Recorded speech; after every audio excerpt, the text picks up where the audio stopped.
नमस्कार दोस्तों, स्वागत है आप सबका जैन इन्वेस्टर्स यूट्यूब चैनल में। दोस्तों, आज हम एक ऐसी कंपनी का स्टॉक देखने वाले हैं जो कंपनी भारत में टॉप 4 प्लेयर्स में से एकमात्र मेक इन इंडिया कंपनी है और लगभग 19% की बाजार हिस्सेदारी भारत में ये संभालती है दोस्तों। तो ये कंपनी है कंट्रोल प्रिंट लिमिटेड। इस कंपनी के शेयर में पिछले एक साल में 40% की बढ़ोतरी और पिछले सिर्फ 3 महीनों में 33% की बढ़ोतरी दर्ज हो चुकी है दोस्तों। चलिए जानते हैं इस कंपनी के बारे में सारी जानकारी। आज हम सबसे पहले जानने वाले हैं इस कंपनी का बिजनेस ओवरव्यू, उसके बाद प्रोडक्ट पोर्टफोलियो पर नजर डालेंगे, फाइनेंशियल ओवरव्यू पर नजर डालेंगे, क्वार्टरली और ईयरली रिजल्ट्स कैसे हैं उसके बारे में भी हम बात करेंगे, की फैक्टर्स, कैपेक्स, फ्यूचर प्लान्स के बारे में बात करेंगे, पॉजिटिव और निगेटिव पॉइंट्स के बारे में बात करेंगे और इसके साथ साथ हम बात करने वाले हैं टारगेट प्राइस के बारे में। तो अंत तक जरूर बने रहिएगा दोस्तों, क्योंकि बहुत सी इंपॉर्टेंट जानकारी मैं आपके साथ यहाँ पर शेयर करने वाला हूँ।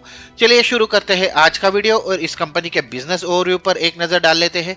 सबसे पहले अगर देखें तो कंट्रोल प्रिंट लिमिटेड जो है प्रिंटिंग मशीन, स्पेयर पार्ट्स, उपभोग्य सामग्री यानी कि जो लिक्विड प्रोडक्ट्स है और संबंधित सेवाओं के विकास, अनुसंधान, निर्माण और विपणन में शामिल है दोस्तों। अगर मार्केट शेयर की बात करें तो कंपनी भारत में शीर्ष 4 खिलाड़ियों में से एकमात्र मेक इन इंडिया कंपनी है जो 1300 से 1500 करोड़ रुपए के भारतीय बाजार में लगभग 19% की हिस्सेदारी की कमान यहां पर संभालती है दोस्तों। अगर देखें तो 16,500 से ज्यादा इंस्टॉल्ड बेस ऑफ प्रिंटर्स है कंपनी के, जिनकी रख रखाव की जिम्मेदारी कंपनी पर है। उसके बाद अगर देखें तो 30 से ज्यादा ईयर का एक्सपीरियंस है कंपनी के पास। 19% का, जैसे मैंने बताया कि इसका स्टेक है, 300 से ज्यादा इसका स्टाफ है, 36% का डिविडेंड इसने FY 2022 में दिया है और 90% ऑन FV इसने डिविडेंड पेड किया है। 1600 से ज्यादा सिटीज में इसकी उपस्थिति है और 2500 से ज्यादा पिन कोड में ये सर्व करते हैं अपने क्लाइंट्स को। साथ ही जैसा कि मैंने पहले भी बताया कि मेक इन इंडिया ये इकलौती कंपनी है जो भारत में अपने प्रोडक्ट्स बनाती है। क्रिसिल से इसको A2+ की रेटिंग प्राप्त है शॉर्ट टर्म के लिए, और लॉन्ग टर्म के लिए A नेगेटिव या फिर स्टेबल की रेटिंग यहाँ पर कंपनी को प्राप्त है दोस्तों। आगे बढ़ेंगे, आगे बढ़ के अगर इसके कंपनी प्रेजेंस की बात करें तो कंपनी का हेड ऑफिस जो है वो मुंबई में है। इसके साथ साथ साउथ, नॉर्थ, वेस्ट, ईस्ट और श्रीलंका में इसकी शाखाएं उपलब्ध है। साउथ में बैंगलोर, हैदराबाद, चेन्नई, केरला में इसकी ब्रांचेस है। नॉर्थ में नोएडा, चंडीगढ़ में है। मुंबई, अहमदाबाद, पुणे में भी इसकी ब्रांचेस अवेलेबल है। कोलकाता ईस्ट रीजन में, कोलकाता, जमशेदपुर में ये कंपनी अपनी शाखाएं रखती है और श्रीलंका के कोलंबो सिटी में भी इस कंपनी की शाखाएं है दोस्तों। अगर देखें तो कंपनी का जो डिस्ट्रीब्यूशन नेटवर्क है वो काफी स्ट्रांग है। कंपनी के पास 360 से ज्यादा फील्ड स्टाफ के साथ 1600 से ज्यादा शहरों में 2500 से ज्यादा पिन कोड सर्विस करने वाला एक मजबूत वितरण नेटवर्क है दोस्तों, जो वाइडेस्ट सर्विस नेटवर्क कहा जाता है यहाँ पर। आगे बढ़ेंगे, आगे बढ़ के अगर देखें दोस्तों तो मैन्युफैक्चरिंग फैसिलिटी जो है कंपनी की उसके बारे में बात करेंगे। प्रिंटर और उपभोग्य सामग्रियों के लिए कंपनी की जो विनिर्माण सुविधा या फिर मैन्युफैक्चरिंग फैसिलिटीज है वो नालागढ़ हिमाचल प्रदेश और उसके साथ साथ गुवाहाटी असम में स्थित है दोस्तों।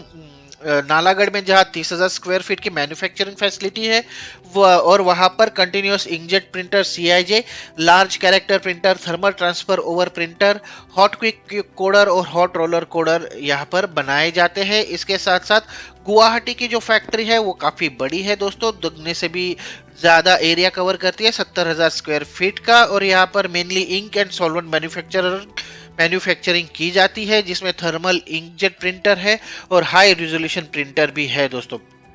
यहाँ पर काफी बड़ा एक्सपेंशन के लिए पोटेंशियल भी कंपनी के पास उपलब्ध है। अगर कंपनी के प्रोडक्ट पोर्टफोलियो की बात करें दोस्तों तो कंपनी के पास काफी उन्नत और काफी डाइवर्सिफाइड प्रोडक्ट पोर्टफोलियो है, जैसे कि कंटिन्यूअस इंकजेट प्रिंटर्स है, थर्मल इंकजेट प्रिंटर्स है, हाई रिजोल्यूशन प्रिंटर्स है, थर्मल ट्रांसफर ओवर प्रिंटर है, hot roll coder, laser printer, large character printer, consumables, ये सारे जो है कंपनी के इन सारे प्रोडक्ट से रिलेटेड कंपनी सेवाएं यहाँ पर प्रदान करती है। अगर टारगेट इंडस्ट्रीज की बात करें तो जैसा कि दोस्तों आप समझ ही सकते हैं कि प्रिंटर्स या फिर प्रिंटेबल मटेरियल की जरूरत किस इंडस्ट्री में नहीं पड़ती। हर एक इंडस्ट्री में इसकी जरूरत होती है। एग्रोकेमिकल्स एंड सीड्स हो, ऑटोमोटिव हो, बिवरेजेस हो, बिल्डिंग एंड कंस्ट्रक्शन मटेरियल्स हो, cable and wire, cement, chemicals and lubricants, electronic, FMCG, साथ साथ textile, steel and metal, rubber and tyres, pipes and extruded plastics, plywood, packaging and packaging materials, health care, food जैसी सारी की सारी industries में जो है इनकी जरूरत पड़ती रहती है। और ये कंपनी उन सारे के सारे इंडस्ट्रीज को जो है वो सर्व करती है दोस्तों। अगर इनके क्लाइंट्स की बात करें तो काफी बड़े बड़े क्लाइंट के नाम शामिल है, जैसे कि आशीर्वाद है, ग्लेनमार्क है, कोलगेट है, हिंदुस्तान यूनिलीवर यानी कि HUL भी है, अरिस्टो है, ITC जैसी बिग बिग कंपनी इनके साथ है, हिंदाल्को, आदित्य बिरला के साथ जुड़े हुए हैं ये, फिनोलेक्स, पार्ले, दिनशॉ, जिंदल, किसान, साथ Anchor, Jain Irrigations, Britannia, Wonder Cement, JK Tyre, Ajanta Pharma, Cadbury, Indian Oil, इसके साथ साथ ITC के साथ Green Ply, Tata Steel, Godrej, Cipla, Emami, काफी बड़ी बड़ी कंपनी जो है इनके क्लाइंट लिस्ट में यहाँ पर शामिल है दोस्तों, जो कि काफी अच्छा प्रदर्शन यहाँ पर देखने को मिल रहा है। आगे बढ़ेंगे, आगे बढ़ के हम कंपनी के फाइनेंशियल्स पर नजर डालेंगे दोस्तों। कंपनी के फाइनेंशियल ओवरव्यू काफी इंपॉर्टेंट यहाँ पर माना जाता है, क्योंकि उसके बेसिस पर ही काफी आपके आगे के डिसीजन डिपेंड होते हैं। अगर देखें तो मार्केट कैपिटलाइजेशन जो है कंपनी का 851 करोड़ रुपए का है। कंपनी के शेयर की करंट प्राइस 521 रुपए की है, और कंपनी का 52 वीक का हाई जो है वो 546 रुपए का है। 52 वीक का लो जो है 371 रुपए का है। स्टॉक का पी 17.4 का है। इंडस्ट्री पी जो है वो 13.2 का है। तो उस हिसाब से थोड़ी सी ओवर वैल्यूड कंपनी जरूर है, लेकिन इतनी भी नहीं है कि आप इसमें एंट्री ना कर सके दोस्तों। बुक वैल्यू अगर देखें तो 165 रुपए की है। डिविडेंड यील्ड अगर है तो काफी अच्छा है, 1.73% का डिविडेंड यील्ड है। आरओसी का आंकड़ा 18.8% का दर्शा रहा है, और आरओई जो है वो 15.3% का है। तो एक एवरेज आरओसी आरओई के आंकड़े यहाँ पर देखे जा रहे हैं। कंपनी के शेयर की फेस वैल्यू 10 रुपए की है। ईपीएस अगर देखें तो 30 रुपए का है। प्रॉफिट ग्रोथ जो है 36.2% का रहा है पिछले एक साल में, और सेल्स ग्रोथ लगभग 22% का दिखा रही है ये कंपनी। सबसे इंपॉर्टेंट डेट अगर देखें तो 5.45 करोड़ रुपए का ही डेट है। तो 851 करोड़ रुपए का जिसका मार्केट कैप है, और जिसके पास 216 करोड़ रुपए का करंट एसेट है, उसके लिए 5.45 करोड़ का डेट जो है वो मतलब बहुत ज्यादा नहीं कहा जा सकता दोस्तों। डेट टू इक्विटी जो है 0.02 की है। अगर डेटर डेज देखें तो 79 दिनों के डेटर डेज है, जो पिछले तिमाही में मुझे याद है दोस्तों लगभग 120-122 के करीब थे। रिटर्न ऑन पिछले एक साल में लगभग 41% का रिटर्न ये कंपनी दे चुकी है। अगर देखें तो प्योट्रस की स्कोर बन रहा है 7 का, जी फैक्टर बन रहा है 5 का, और ग्राहम नंबर बन रहा है 334 का। आगे बढ़ेंगे, आगे बढ़ के देखेंगे दोस्तों कंपनी के Q3 FY23 के हाईलाइट। अगर देखें तो रिवेन्यू ग्रोथ के बारे में क्या यहाँ पर मैसेज है, तो Q3 रिवेन्यू जो रहा है वो 700 मिलियन से ज्यादा का रहा है, और अब तक का ये सबसे हाईएस्ट रिवेन्यू मिला है कंपनी को इस क्वार्टर में। इसके बाद EBITDA में 30% की बढ़ोतरी, PBT में 45% की बढ़ोतरी, PAT में प्रॉफिट आफ्टर टैक्स में 42% की बढ़ोतरी, और EPS में 42% की बढ़ोतरी देखी गई है ईयर ऑन ईयर बेसिस पर। इसके बाद EBITDA मार्जिन में लगभग 200 बीपीएस की 185.5 बीपीएस की बढ़ोतरी देखी गई है। PBT परसेंट में 362.5 बीपीएस, और PAT परसेंट में 266.6% की बीपीएस की बढ़ोतरी यहाँ per year on year basis पर देखी गई है। और पॉजिटिव्स की अगर बात करें तो कंपनी प्रोडक्ट इफिशियंसी और ऑप्टिमल यूटिलाइजेशन को लेकर काफी आगे बढ़ना चाहती है दोस्तों, आगे बढ़ी है। इसके बाद क्वार्टरली रिजल्ट्स पर नजर डालेंगे। दिसंबर 2021 की बात करें तो 62 करोड़ रुपए का कंपनी का टोटल रिवेन्यू था।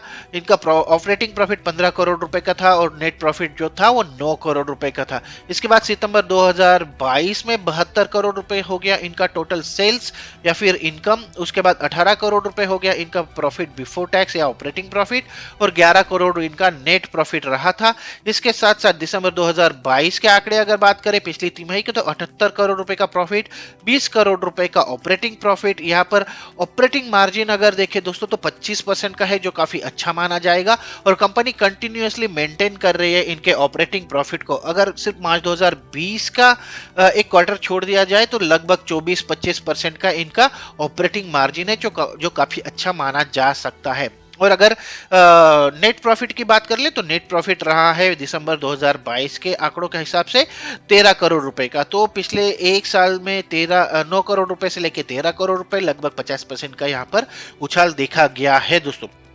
आगे बढ़ेंगे, आगे बढ़ के ईयरली रिजल्ट्स पर जरूर नजर डालेंगे। अगर देखें तो मार्च 2020 में इनका टोटल सेल्स रहा था 195 करोड़, जो मार्च 2021 में 204 करोड़ रुपए हो गया, और मार्च 2022 के आंकड़ों के हिसाब से 256 करोड़ रुपए है। हालांकि ऑलमोस्ट आज हम 2 अप्रैल के दिन खड़े हैं दोस्तों, और पिछले एक साल में इसको 292 करोड़ रुपए का सेल्स हुआ है। तो काफी अच्छी बढ़ोतरी यहाँ पर भी देखी गई है ईयर ऑन ईयर बेसिस पे, और लगातार बढ़ता ही जा रहा है दोस्तों। इसके बाद अगर यहाँ पर प्रॉफिट बिफोर टैक्स की बात करें तो 33 करोड़ रुपए, 35 करोड़ रुपए, 49 करोड़ रुपए और 60 करोड़ रुपए रहा है। इसके बाद नेट प्रॉफिट की बात करें तो 26 करोड़ रुपए इनका नेट प्रॉफिट रहा था मार्च 2020 में, जो 29 करोड़ रुपए हो गया मार्च 2021 में, फिर 40 करोड़ रुपए हो गया मार्च 2022 में। तो यहाँ पर भी अगर ईयर ऑन ईयर की बात करें तो लगभग 30 करोड़ से 40 करोड़, मतलब 33 से 35% की यहाँ पर बढ़ोतरी यहाँ पर जरूर देखी गई थी दोस्तों। और उसके बाद 40 करोड़ से लगभग 50 करोड़ रुपए हो चुका है। तो ये तिमाही या ये साल भी कंपनी को काफी अच्छा जाने की उम्मीद यहाँ पर हमें है दोस्तों। उसके साथ साथ अगर देखें तो ईपीएस लगभग 30 रुपए का हो चुका है पिछले साल की तुलना में। आगे बढ़ते हैं, आगे बढ़ के देखेंगे कंपनी के रेवेन्यू ब्रेकअप पर एक नजर डालेंगे। अगर देखें तो कंज्यूमेबल, स्पेयर्स और अन्य कैटेगरी से कंपनी को 69% का रेवेन्यू जनरेट होता है। सर्विस यानी कि सेवाएं जो प्रदान करती है सर्विसेज, उससे 13% का, और कोडिंग एंड मार्किंग सिस्टम से 18% का रेवेन्यू जनरेट करती है। इनका मेजर बिजनेस जो है वो भारत में है, 97% जो है वो भारत से रेवेन्यू आता है, और शेष दुनिया से सिर्फ 3% का रेवेन्यू यहाँ पर जनरेट करती है कंपनी। इसके बाद आइए शेयर होल्डिंग पैटर्न पर नजर डालें। अगर प्रमोटर्स की बात करें तो 51.78% का होल्ड रखते हैं। पब्लिक जो है वो 32.23% का होल्ड रखते हैं। डोमेस्टिक इन्वेस्टर्स इसमें काफी इंटरेस्टेड है, 10.76% का होल्ड है उनके पास, और फॉरेन इन्वेस्टर्स का भी 5.23% का यहाँ पर होल्ड है दोस्तों इस कंपनी में शेयर होल्डिंग के हिसाब से।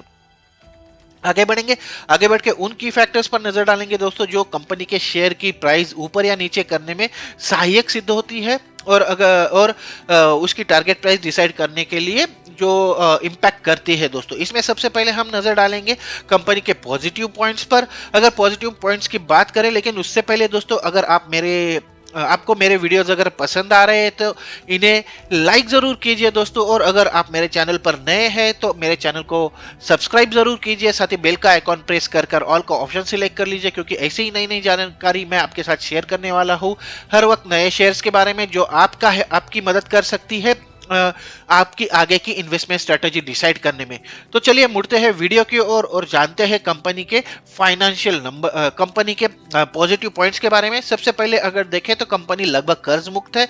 जैसा कि मैंने बताया कि 5 करोड़ का रुपए का कर्जा है कंपनी पर, जो कि बहुत ही कम है, और 0.02 का जो है वो इसका डेट टू इक्विटी रेशियो भी है दोस्तों। इसके बाद अगर अगला पॉजिटिव पॉइंट देखें तो 44.7% का लाभांश भुगतान यानी कि डिविडेंड पे आउट करती है ये कंपनी। तो काफी ज्यादा स्ट्रॉन्ग डिविडेंड पे आउट है इस कंपनी का पिछले एक साल में।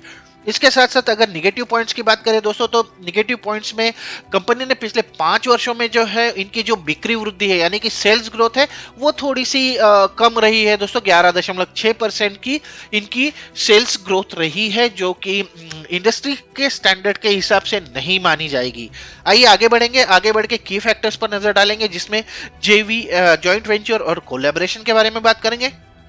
इसमें सबसे पहले अगर देखें तो कंपनी ने 5 जुलाई 2022 को नीदरलैंड की एक कंपनी मार्क प्रिंट बीवी के साथ कंट्रोल प्रिंट लिमिटेड की सहायक कंपनी उसको बनाया गया है, जिसमें और इस कंपनी में यानी कि मार्क प्रिंट बीवी कंपनी में कंट्रोल प्रिंट ने 75% की हिस्सेदारी हासिल की है दोस्तों, और इसके साथ ही ये एक जॉइंट वेंचर बन गई है कंपनी की। इसके बाद अगर देखें तो कोलैबोरेशन के हिसाब से कंपनी ने नए उत्पाद विकास के लिए तकनीकी क्षमताओं को अपनी मजबूत करने के लिए केबीए, मेट्रोनिक जीएमबीएच जर्मनी और आईडीएसए स्पेन जैसे विभिन्न भागीदारों के साथ कोलैबोरेशन किया है या फिर इनके साथ कंपनी ने सहयोग किया है दोस्तों। इसके साथ साथ अगर देखें तो कंपनी आगे किन चीजों पर फोकस करने वाली है उसके बारे में भी हम जान लेंगे।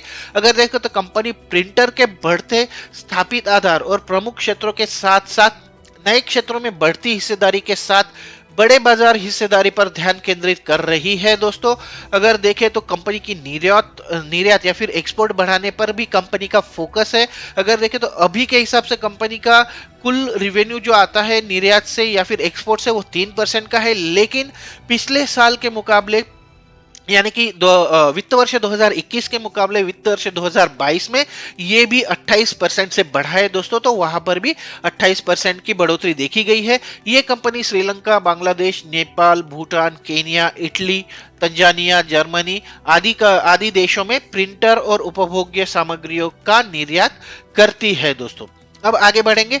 आगे बढ़ के कंपनी के टारगेट प्राइस के बारे में जरूर बात करेंगे दोस्तों। कंपनी के पास्ट परफॉर्मेंस को देखकर और कंपनी के फ्यूचर प्लान्स के बारे में जानकर एक बात तो समझ में आती है दोस्तों कि कंपनी के पास कुछ अच्छे प्लान्स हैं जिनको वो एग्जीक्यूट कर रही है। और इसके जो आंकड़े हैं, जैसा कि हमने पिछले 4-5 साल के आंकड़े देखे दोस्तों, उसमें इसकी झलक काफी अच्छे से उभर कर आ रही है, जहां पर कंपनी का सेल्स और कंपनी का प्रॉफिट दोनों ही बढ़ते हुए नजर आ रहे हैं। अगर वैसे देखा जाए तो कोरोना का जो प्रभाव था इस कंपनी पर ज्यादा नहीं पड़ा है दोस्तों।